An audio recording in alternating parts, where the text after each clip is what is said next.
Hello everyone, welcome to our YouTube channel Third Eye Media. I am again back with another current affairs session. So this is about today itself. Now we are up to date. So now the current affairs session is about today itself, that is Sunday. That is on 24th 3/24. So let's begin with the first session. So first topic, 133 killed in Moscow concert hall shooting, 11 detained, says Putin. So again a terrorist activity happened in Moscow. Russian president, another after long back, a terrorist activity took place. So it's very important in news. Russian President Vladimir Putin said on Saturday that authorities have detained 11 people in the attack on a suburban Moscow concert hall that killed at least 133 people have been killed. 133 people. The Islamic State Group's Afghanistan branch claimed responsibility for Friday's attack in a statement posted on affiliated channels on social media. US also confirmed that. Next, going green, making myriad hues for Festival of Colors in a non-toxic way. So we all are going to celebrate Holi the next day, that is on Monday. So I also suggest you to play Holi with only organic colors. Don't use any chemical mixed colors. So play safe. So let's get into the topic now. Colors extracted from indigenous plant species by a group of researchers in Nagaland were found to be 100% safe alternative to chemical-based pigments used during Holi. Experiments at a chemical laboratory in Nagaland have yielded a new range of non-toxic colors made from indigenous plants, offering Holi revelers a safe alternative to items such as mustard leaves, coriander, spinach, beetroot, mulberry, turmeric, rose, hibiscus, carrot, and rhododendron were developed by the Corrosion and Electrochemistry Research Group of Nagaland University Department of Chemistry, chemical laced pigments. The Benin powdered hues made from edible, those available cause nausea, headache, itching, and skin irritation. So basically, these hues, these colors which we are using may cause you all this type of skin allergies. The extracts were prepared and mixed slowly in several steps with starch and corn flour and then kept for drying at an optimum temperature. More extracts were added after the moisture evaporated and the mixture was grouped thoroughly. That's it. So please play your Holi with organic colors like this. Next, water board rolls up sleeves to meet soaring summer demand. We all know that Bangalore is in water crisis. So now it's a small news. So please make sure that you are using your water efficiently. Don't waste the water much. So we might also again face similar issues like Bangalore. So water board rolls up sleeves to meet soaring summer demand. An action plan being drawn up as Hyderabad needs an additional 20 to 22 million gallons per day of water from Godavari, Osman Sagar, Himayat Sagar sources. About 41 units of water available in reservoirs according to officials. Krishna Basin, the major source, providing 275.98 million gallons per day, or about 49% of the total 559.81 million gallons per day to the HMWSSB service limits. About 163 million gallons per day is being drawn from the Godavari scheme. Srisalam reservoir is at 810.90 feet as against 775 in May. So in May 2016 it was 775, now it is 810.90 feet. The Nagarjuna Sagar reservoir is at 513.60 feet as against least drawn till 500 feet in September 2017. So we are drawing more water actually. The Sri Pada Alampalli reservoir is just 2.81 TMC feet. So we are actually drawing more water from these reservoirs. So please make sure that you are using the water in a very efficient manner. Don't waste the water as much as possible. Otherwise, we are also going to face water crisis, which we are presently observing in Bangalore. Next, international acclaim for Public Health Foundation of India. In the inaugural ranking of global public health institutions, the Public Health Foundation of India has clinched the second position among 26 institutions worldwide, surpassing Harvard T.H. Chan School of Public Health, which now holds the third spot on the list. Leading the charge globally are institutions such as the London School of Hygiene and Tropical Medicine, followed by PHFI, that is nothing but Public Health Foundation of India, next Harvard T.H. Chan School of Public Health, Swiss School of Public Health, and Johns and Johns Hopkins Bloomberg School of Public Health. The PHFI stands as the sole Indian institution among all the 26 global institutions. It is a pride for us because we have clinched a position in the international organization, international institutions. Next, the PHFI concentrates, basically what is all about it is it concentrates on public health covering promotive, preventive and therapeutic services, often overlooked in both policy planning and public perception. The PHFI has established 5 Indian institutes of public health across India dedicated to research and education in public health. The team utilized a total of 11 indicators distributed across 4 categories, that is productivity, quality, accessibility for readers and international collaborations. Based upon these 4 categories, they have ranked the PHFI as in the second position. AI can be disruptive in education sector. Artificial intelligence will be disruptive in education sector, but can never replace human beings, opined Chairman of Executive Committee, National Assessment and Accreditation Council, Anil Sahasra Buddhian on Saturday. Sahasra Bud on Saturday. Okay, welcoming the automated permanent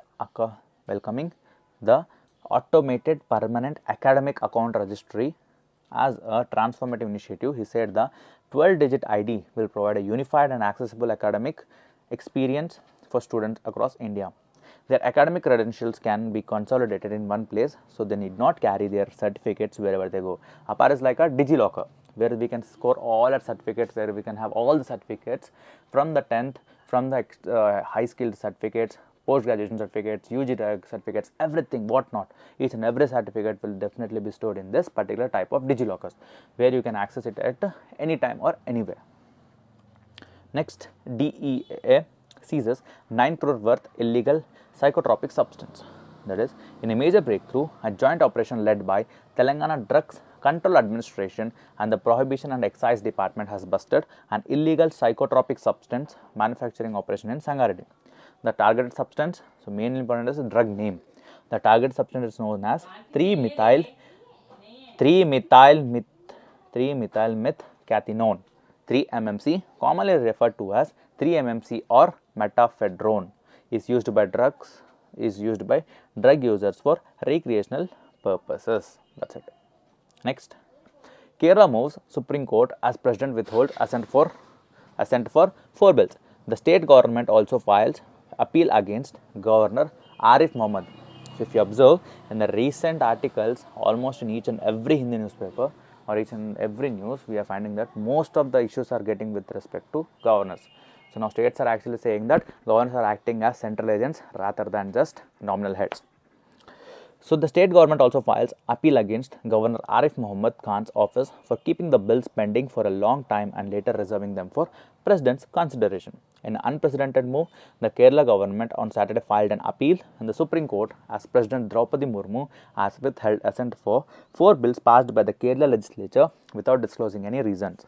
The act of the President in withholding the assent for the 4 bills without giving any reason was highly arbitrary and in violation of Articles 14, 200 and 201 of the Constitution. Just go and see what are these articles all about.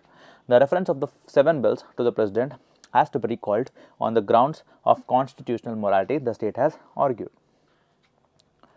The reservation of the bills by the governor after keeping them pending for up to 24 months was a deliberate attempt to avoid carrying out his constitutional duty and functions under Article 200 of the Constitutions. So, they should definitely, so it is a big grave concern now, because President is holding these 4 bills without even intimating any reasons to the state. So, we should need to look more into this issue, because we need to understand the rules and procedure by which a president can give assent to such type of bills. Winter lags bite in Munnar as frost gives hill station a miss for the first time in 20 years. Munnar, the hill station in Kerala's Idukki district, famed for its misty mornings from December to February, has deviated from its usual winter pattern this year. Officials say winter was marked by a total lack of frost, a first in the past 2 decades, which is unprecedented. So, it's not good for it, because this might actually discourage the tourists to visit that particular place. Okay, it will definitely have an effect on Indian tourism. Absence of frost has benefited the tea plantation sector this year, but it may negatively impact tourism if such a weather pattern prevails in the coming years. Next, seeking blessings. Men dressed as women taking part in the annual Chamaya Vilakku traditional lamp ritual of Chavara Kottankulangara Sri Devi temple in Kollam on Saturday. Men take part in the event as symbol of the devotion for the presiding deity. So in this particular Chamaya Vilakku, men will be dressing as women and they actually show their devotion towards the god. It is basically going to celebrate in Kollam. Next, Navy steps up vigil amid piracy threat. This was already in the recent news, I guess. We have already discussed about this particle, that is an operation which our Indian Navy has performed in the Indian Ocean. 35 pirates brought to land from the high seas have been handed over to the Mumbai police. Crew of MV Rion reinstated and the ship has hoisted the Hag of Malta. It's nothing but flag. Operation Sankalp in the Gulf of Aden, which involved over 5,000 personnel, 21 ships and 100 hours of flying completes 100 days. During the 100 days of Operation Sankalp, so remember what is it about? It is about Operation Sankalp. Okay, very important. Operation Sankalp. Where did it happen? Gulf of Aden. It took place in Gulf of Aden, which involved over 5,000 personnel. 5,000 personnel involved, 21 ships and 100 hours of flying completes 100 days. So 100 days we did this particular Operation Sankalp. The Indian Navy has responded to 18 incidents, has played a pivot role as the first responder in the IOR. In a 40-hour operation, destroyer INS Kolkata intercepted merchant vessel turned pirate vessel Rion in the morning of March 15th and forced the surrender of 35 pirates and freed 17 crew members of the vessel. Our Indian Air Force C-17 transport aircraft airdropped Marine commandos and combat boats as part of the mission, which was executed 2,006 km away from the Indian coast. MV Rion has now proceeded to the next port of Salalah, that is in Oman, as decided by the company, under escort of INS Subhadra to safeguard it against further pirate attack, the Navy added. Next, IMA flags, that is Indian Medical Association flags, brain drain of specialist to Britain's NHS. The Indian Medical Association has expressed its displeasure over what it calls as the cherry picking of the physicians from India to fill the gaps in the National Health Service of the United Kingdom without offering anything substantial in return to the medical fraternity here. So they are just picking up doctors from here, but they are not giving anything to us. The IMA is actively looking at setting up a portal for providing employment opportunities to young doctors. Very good news actually for the ones who are actually pursuing medicine and medical field. Activists write to PM highlighting shortage of vital anti-TB drugs. In a letter to Prime Minister Narendra Modi ahead of World Tuberculosis Day, which is annually observed on March 24th, activists, public health experts, survivors and people living with HIV sought his urgent intervention to halt what they said were frequent shortages of anti-TB drugs. Now, what are these drugs? Till February 2024, just see the list. Drugs 4-FDC, ST-line, DSTB IP adult, isoniazid, rifampicin, pyrazinamide and ethambutol, 3-FDC, first line DSTB CP, isoniazid, rifampicin and ethambutol. The National TB Elimination Program, very important, National Tuberculosis Elimination Program acknowledges that an essential uninterrupted supply of quality assured anti-TB drugs is an essential component of its DOTS strategy. Next, Chinese forces hit Filipino boat with water cannons. We all know that it is all about happening in the South China Sea, where China is trying to show its army power, arbitrary power, to hold back all the islands or to capture all the islands which are actually provided in the present in that particular region.